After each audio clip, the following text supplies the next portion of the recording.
पीर हरण ईश ने लिया पैगंबर अवतार। पीर पैगंबर जब बाबरे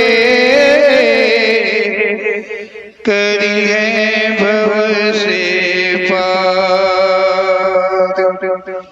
पीर पीर सब ने कहा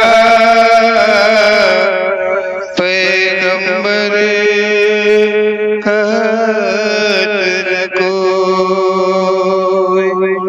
पीर पैगंबर जो जपत तासो पीर न होय, तासो पीर न होय।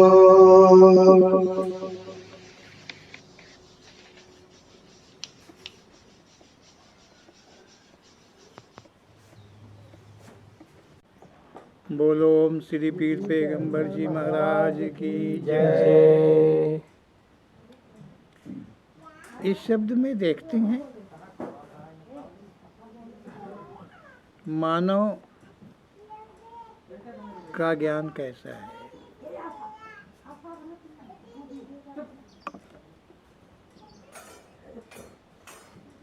मानव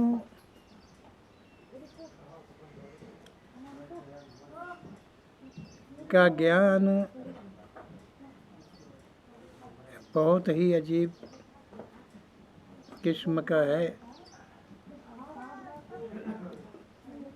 मानव के ज्ञान में न कहीं आदि मिलता है और न कहीं अंत मिलता है। सच यह है कि मानव का ज्ञान सदा अधूरा है। ना तो मानव के ज्ञान में हाथ हैं और न तो पैर है। बिन हाथ पैर का मानव का ज्ञान है। अगर ध्यान दे के समझेंगे तो अवश्य ही समझ में आएगा। सच ये है, पहले क्या हुआ ये जान पाए मानव के बस की बात नहीं, और अभी पीछे क्या होगा ये भी मानव के बस की बात नहीं है। अनुमानन सभी लिखते हैं, कहते हैं, बताते हैं। छोटे छोटे बच्चों में कहानियाँ चलती हैं और वो कहानियाँ इस प्रकार की हैं कि किसी भी कहानी में यदि राजा और रानी है तो उनके नाम नहीं है, बिना नाम के राजा। कहानी में कहते हैं एक था राजा और एक थी रानी। इसी तरह मानव का ज्ञान है कि उसका न हाथ है न पैर है, कुछ नहीं है। वो केवल कोई लिखे जा रहा है, कोई बके जा रहा है, और जो समझदार है वो ना समझ के बराबर है। वो किसकी माने किसकी समझे। ग्रंथों में अनन्य ग्रंथ एक ही नाम के हैं और उसमें कौन सा सही है कौन सा गलत है यह कह पाना बड़ा मुश्किल है। भाई सही तो वही हो सकता है जो उस मौके पर देख रहा हो, और आज का युग की तरह जैसे मोबाइल में फोटोग्राफी कर लेते हैं तो सत्यतः वो ग्राफी आ जाती है। लेकिन ना तब कैमरे थे, ना तो कोई टैप थे, ना कुछ थे, लेकिन लिखने वालों ने तो वहाँ से लिखा है कि जिसके जो मानव ने लिखा है, मतलब आदि का आदि कितना आदि लिख डाला है जिसका कहने का जवाब नहीं। जैसे कि ये मानव पहले से कायम था। तो ओम श्री पीर पैगंबर जी की प्रेरणा के द्वारा संसार में सर्वप्रथम में पुराण आदि कहते हैं कि पहले देवी देवता हुए, उन्हीं के साथ ही दानव राक्षसों की उत्पत्ति हुई। मानव श्रेष्ठ तो बाद में अवश्य हुई है। देखिए, ओम श्री पीर पैगंबर जी इस सारे समस्याओं का समाधान करते हैं। अगर हम आप ध्यान से सुनेंगे, जानेंगे, तो ओम श्री पीर पैगंबर जी की कही सत्यता को समझ अवश्य पाएंगे और हम शंका मुक्त हो जाएंगे। तो मतलब पुराण जो हैं, ग्रंथ जो हैं, पुराण जो हैं, वो कहते हैं, उनमें ये लिखा हुआ है, लिखने वालों ने लिखा है, कहने वालों ने कहा है, पढ़ने वालों ने पढ़ा है। हर तरह से कि पुराणों में क्या लिखा है, जो ग्रंथ हैं उनमें क्या लिखा है कि पहले देवता हुए और फिर मतलब पहले देवता हुए, साथ ही राक्षस हुए, साथ ही राक्षस हुए, तब अन्य कोई सृष्टि नहीं थी। लेकिन देवताओं के साथ ही राक्षस की सृष्टि को ग्रंथों में लिखा गया है। अच्छा, क्या संभव है? ऐसा हो सकता है? मानव नहीं थे, देवता थे और राक्षस, क्योंकि राक्षसों के द्वारा ही, राक्षसों के साथ ही देवताओं को संहार हुआ, युद्ध हुआ। राक्षस जो मारे गए वो देवताओं के द्वारा मारे गए, नष्ट किए गए। क्या ये संभव है? क्या ऐसा सच हो सकता है कि अन्य कोई सृष्टि नहीं थी, केवल राक्षसों की सृष्टि हुई? तो कितने राक्षसों की सृष्टि हुई? करोड़ों की। और जबकि कुछ नहीं था, देवता और राक्षस के मध्य कोई उत्पत्ति नहीं हुई थी, ना तो जल की, ना तो थल की, ना तो नभ की, कोई उत्पत्ति नहीं हुई है। और बिना किसी उत्पत्ति के देवताओं की उत्पत्ति और राक्षसों की उत्पत्ति हुई, ऐसा ग्रंथों में लिखा हुआ है। मानव की सृष्टि को तो कहीं जिक्र ही नहीं करते हैं देवता और राक्षसों के बीच में, इसलिए कि शायद मानव की तभी उत्पत्ति हुई नहीं थी, इसीलिए कहा गया।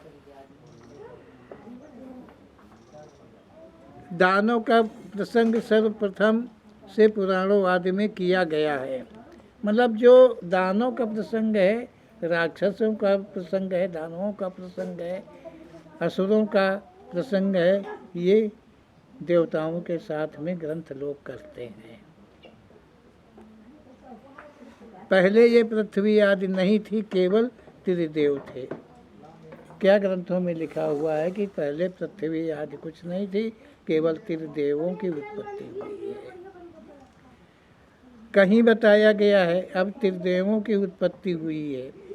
जब त्रिदेवों की उत्पत्ति हुई है तो कहीं पर तो ये कहा गया है, किसी ग्रंथ में ये कहा गया है, किसी ग्रंथकार ने ये कहा है, शायद वो पहले से कायम रहा होगा ग्रंथकार, तभी तो उसने सब कुछ जाना कि मधु कैटभ नाम का कोई राक्षस था। ये दो भाई थे, मधु और केटभ, दो भाई थे। मतलब इन देवताओं ने, ये त्रिदेवताओं ने उन्हें मार करके और उन्हीं दोनों के शरीर पर पृथ्वी की रचना की। उन्हीं दोनों का शरीर ही पृथ्वी है। कहने का अर्थ यह है कि ग्रंथकार को कितना पहले से पता है कि मधुकैटभ नाम के दो राक्षस हुए और उन दोनों राक्षसों को त्रिदेवों ने मारा और मार करके जबकि जरा मरण कुछ नहीं, पहले उत्पत्ति कुछ नहीं हुई है, लेकिन उन्होंने मारा और उन्हीं के शरीर के ऊपर पृथ्वी की रचना कर दी। पृथ्वी के विषय में कहीं कोई ग्रंथ कहता है कि नहीं, कुरुम नाम का कोई राक्षस था, कुरुम नाम का कोई राक्षस था, त्रिदेवों से युद्ध हुआ, त्रिदेवों ने उसे मारकर उसकी चर्बी से जो ये पृथ्वी की रचना हुई है। हम सब जो बैठे हुए हैं ये किसी चर्बी पे बैठे हुए हैं, किसी की नहीं, कुरुम की। कुरुम राक्षस था, ये चर्बी है, उसकी चर्बी ऐसी थी जैसे कि हम लोग देख रहे हैं। ये कथाकारों का लिखना है, ये मतलब वेदांगों का कहना है, लिखना है उनका। अब हम ओम श्री पीर पैगंबर जी हमें वो ज्ञान दे रहे हैं, वो याद दिला रहे हैं, और समझना हमारा तुम्हारा सबका काम है कि सच क्या हो सकता है। तो कुरुम राक्षस जो हुआ वो अत्याचार, इतना अत्याचार किया कि पीड़ित हो गया। कौन पीड़ित हो गया? मानव की उत्पत्ति हुई नहीं थी तो पीड़ित कौन हुए थे? जब मानवों की उत्पत्ति ही नहीं तब थी, पृथ्वी ही नहीं थी, तो पीड़ित कौन, किनको पीड़ा उन्होंने पहुंचाया? वो अत्याचार किन पे कर रहा था जब मानव नहीं था, संत महंत कुछ नहीं था, कोई रचना नहीं थी, तो वो किन पे अत्याचार कर रहा था? जिसको मार करके और उसकी चर्बी के द्वारा पृथ्वी की रचना त्रिदेवों ने करी होगी, यही होगा। तो कहा है कि कुरुम जो है, ये कुरुम की चर्बी जो है, ये पृथ्वी कुरुम की चर्बी है जिसमें हम सब बैठे हुए हैं। अब सोचो कि जब कुरुम की चर्बी के ऊपर हम बैठे हुए हैं, उसी में पैदा करते हैं, उसी में खाते हैं, उसी में पीते हैं, एक चर्बी, तो बड़ा मुश्किल पड़ता है। फिर तो सत्य का कहीं स्थान ही नहीं दिखाई देता है। चलो कोई बात नहीं, अब जैसा भी हो, अब ये तो ग्रंथकारों की बातें हैं, बड़ों की बातें हैं, लेकिन अगर इनके द्वारा देखा जाए तो शायद ये ऐसा लिखने वाले जैसे मूर्ख और संसार में पैदा नहीं हुए होंगे, नहीं पैदा हुए होंगे, नहीं तो वो लिखते, बहुत लिख डालते, लेकिन इनके जैसे मूर्ख नहीं हुए होंगे। और जैसे तो मूर्ख बहुत हैं, हम भी जैसे हैं, जो कह रहे हैं ओम श्री पीर पैगंबर जी की प्रेरणा को। लेकिन उन्होंने कैसे दिमाग से लिखा कि कोई उत्पत्ति नहीं हुई है, देवताओं की उत्पत्ति, राक्षसों की उत्पत्ति हो गई है, और उनका साम्राज्य किस पे था? कोई मानव नहीं था, पशु पक्षी नहीं था, पृथ्वी नहीं थी, जल थल कुछ भी नहीं था, और वो अत्याचार कर रहे थे किसके ऊपर? देवताओं के ऊपर, वही त्रिदेवों के ऊपर। अगर ऐसे लेखकों को, ऐसे ग्रंथकारों को अगर मूर्ख न कहा जाएगा तो क्या कहा जाएगा? अगर सच देखो तो क्या है। और आगे फिर विज्ञान आ जाता है। तो विज्ञान में भी दो ग्रंथ में दो प्रकार से पृथ्वी कहा है, और फिर आगे विज्ञान का काल आ जाता है। अब विज्ञान का काल आ जाता है, अब तो शायद मानव की उत्पत्ति जरूर है, क्योंकि मानवों में भी विज्ञान चलता है। तो विज्ञान के भी दो पलड़े बने। एक पलड़ा ये बन गया कि विज्ञान कहता है कि सूर्य का एक टुकड़ा टूटा और वो सूर्य से अलग हो गया। फिर कितने हजार सहस्त्रों क्या बरस बीते। अब तो ये गणित को लिखने वाले वैज्ञानिक लोग जानते हैं, क्योंकि वो गणना गणित जो है उनको लिख करके किसी ने दिया होगा, रखा होगा, कि इतने दिनों के बाद में वो पृथ्वी ठंडी होती है, वो सूर्य का टुकड़ा, और फिर उसमें वायु का संचार, उत्पत्ति तो हुई नहीं, लेकिन अब उसमें वायु का संचार होने लगा, सब कुछ होने लगा। कैसे होने लगा अब ये भी विज्ञान जानता है। इतना ज़्यादा हम तो विज्ञान जानते नहीं, क्योंकि ज़्यादा पढ़े नहीं है, केवल हम प्रेरणा को कहते हैं। पढ़ाई लिखाई की तो बात मैं कर ही नहीं पाता हूँ। तो वो टुकड़ा जो है पृथ्वी बन गया, और पृथ्वी में फिर जीवन हुए, मतलब पृथ्वी में फिर जीवन हुए। पहले जीवन किसके होते हैं, क्या दिया है उसमें, ये जैसे घासें वगैरह क्या बताते हैं, पढ़ा नहीं है, देखा नहीं है। और फिर उसमें जंतु मतलब कीड़े पैदा होते हैं, फिर वो जंतु मतलब छोटे छोटे जीव कैसे होते हैं, जैसे छिपकली हुआ, मेढक हुआ, ये चीज़ें पैदा हो गए। वो पैदा हो जाते हैं, इतने आप पैदा हो जाते हैं। ये कर्म यौन के बाहर की बातें हैं, ये पैदा होने की बातें हैं। कर्म सृष्टि नहीं है, नहीं। और इसके बाद में विज्ञान कहता है कि समुद्र का फैल लहरों के द्वारा जो समुद्र में फैन बना, वो फैन ही पृथ्वी है। उसी फैन के ऊपर फिर ये घास है और ये चीज़ें की उत्पत्ति हुई है। तो वैज्ञानिकों में भी मत मिलता है। एक कहते हैं कि सूर्य का टूटा हुआ टुकड़ा पृथ्वी है, एक कहते हैं कि समुद्र के फैन से। अब जब समुद्र की उत्पत्ति नहीं हुई थी, अगर पृथ्वी नहीं थी तो समुद्र कहाँ था, कैसे था, कैसे हो सकता है? क्या बिना पृथ्वी के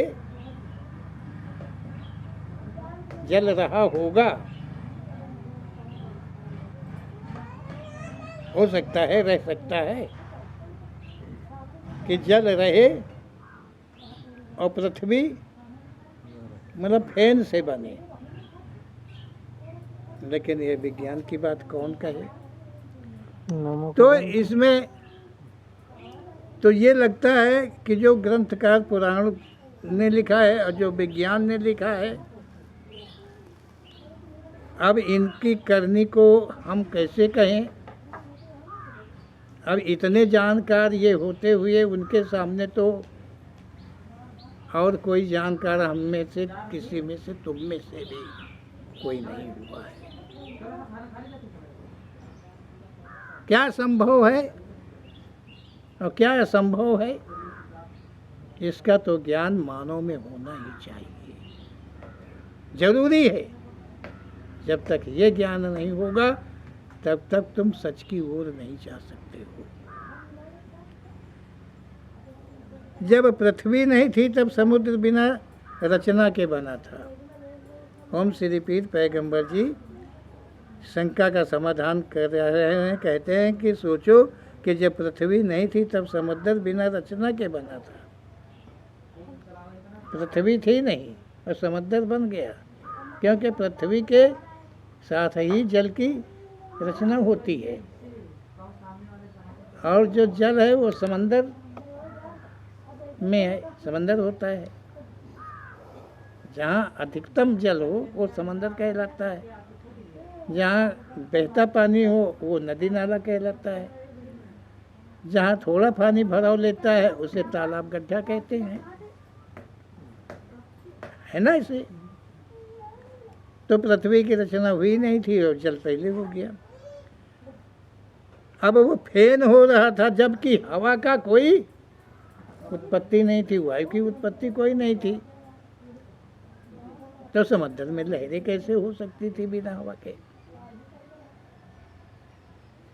मतलब कहना ये है कि पृथ्वी आदि की रचना के पहले अन्य काफ़ी रचनाएं हो चुकी थी।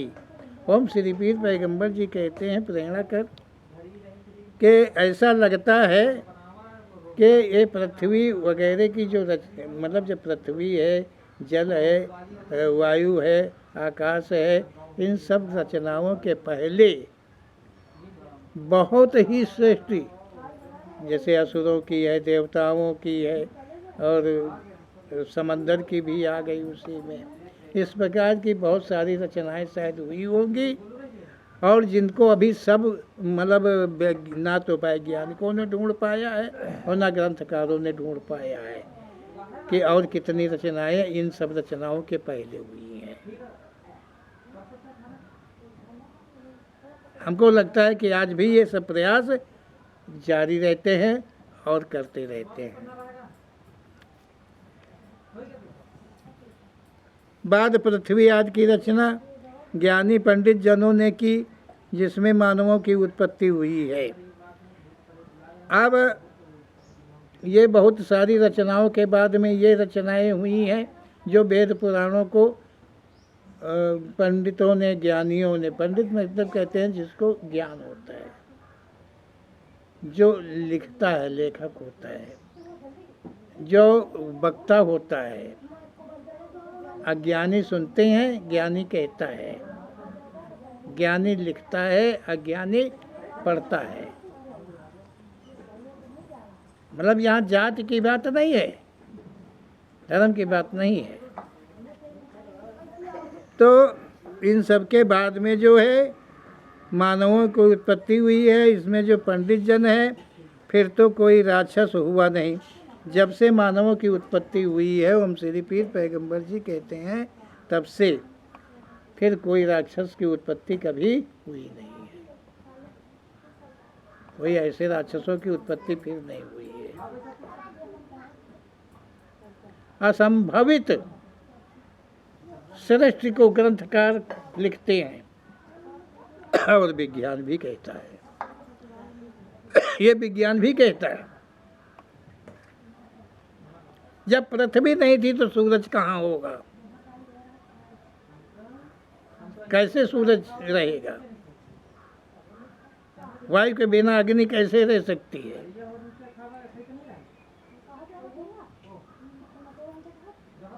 तेज के बिना ठंड कैसे रह सकती है। ध्यान दे के देखें तो सब यहाँ पर उलट पुलट है और हम सब इसी उलट पुलट में फंसे हुए हैं। और जो सच है, जो ओम श्री पीर पैगंबर जी के कथन में मिलता है, उसकी ओर तो हम कभी कोई गए ही नहीं है और न जाने का प्रयास करते हैं। ना जब मानवों की उत्पत्ति हुई तो फिर राक्षसों की उत्पत्ति बंद हो गई है। मानव श्रेष्ठ होने पर केवल फिर मानव जब श्रेष्ठ हुई है तो फिर राजा हुए हैं। कौन हुए हैं? राक्षस नहीं हुए, देवता नहीं हुए, फिर मानवों में राजा होने लगे। राजा मतलब वैभवशाली, तेजस्वी, जय के पास बल हुए, जो धन एकत्र कर लिया हो, अधिकाधिक साम्राज्य अपना बना लिया हो, अनन्य मानवों पर जो कब्जा कर लिया हो, अनन्य मानवों को जो छीना झपटी कर लिया हो, सबको अपना लिया हो, अपने जहाँ तक उसका साम्राज्य चलता था वहाँ तक के मानवों को वो अपने कब्जे में गुलाम बना के रखता रहा। ये राजा लोग फिर हुए मानव श्रेष्ठ के अंदर में। ऐसा आता है। इसके पहले फिर देवी देवता राक्षस की उत्पत्ति बंद हो जाती है। ओम श्री पीर पैगंबर जी के द्वारा जो प्रेरणा मिलता है कि जो राजा लोग थे, राजा उसे कहे जो ज़बरदस्ती छीन ले, पर पत्नियों के साथ गमन करे, उनको इकट्ठा करे, वो मनचाहा व्यभिचार करे, उन राजाओं की उत्पत्ति आगे होने लगी। और जब सबल हुए तो इसी तरह साम्राज्य, जिनका साम्राज्य जहाँ तक था, उसके बाद किसी प्रकार उसी प्रकार का राजा और था, तो उनमें युद्ध होना चालू हो गया कि एक दूसरे के साम्राज्य को छीनने में युद्ध चालू हो गया, ऐसा कुछ होने लगा। मतलब एक दूसरे के संहारक बन जाते हैं और उनके इन महायुद्धों में केवल मानव सेना श्रेष्ठ का संहार होता रहा है। राजाओं की ये कथा है कि जब राजा लोग इस तरह के अय्यासी जो हुआ करते थे, विशेष नारी को लेके और राज छीनने को लेकर के, उनमें युद्ध चालू हो जाता था। उनके पास में मानवीय सेना थी, तब मानव की उत्पत्ति में राजा लोग हुए, इस प्रकार से हुए। राक्षस व मानव श्रेष्ठ आगे पीछे हुई, ये मेरी समझ के बाहर है। ओम श्री पीर पैगंबर जी की प्रेरणा के द्वारा जाना जाए, समझा जाए तो जो राक्षसों की श्रेष्ठ पहले बताई है, मानवों की श्रेष्ठ बाद में दिखाई देती है, ये सच नहीं है, ये सब गलत है। ऐसा ओम श्री पीर पैगंबर जी की प्रेरणा के द्वारा पूर्ण रूप से शंका का समाधान होते हुए भाषित होता है। राक्षस मतलब बिना किसी श्रेष्ठ के उनकी उत्पत्ति, और फिर श्रेष्ठ और उनकी जैसी बनाई हुई श्रेष्ठ पे मानव की उत्पत्ति, ये सच नहीं है। ओम श्री पीर पैगंबर जी का ऐसा कथन है कि अपनी शंकाओं का समाधान करके तुम सभी ये जानो कि सच क्या है, और जो सच तुम ढूंढोगे वो ओम श्री पीर पैगंबर जी के मात्र कथन में ही मिलेगा।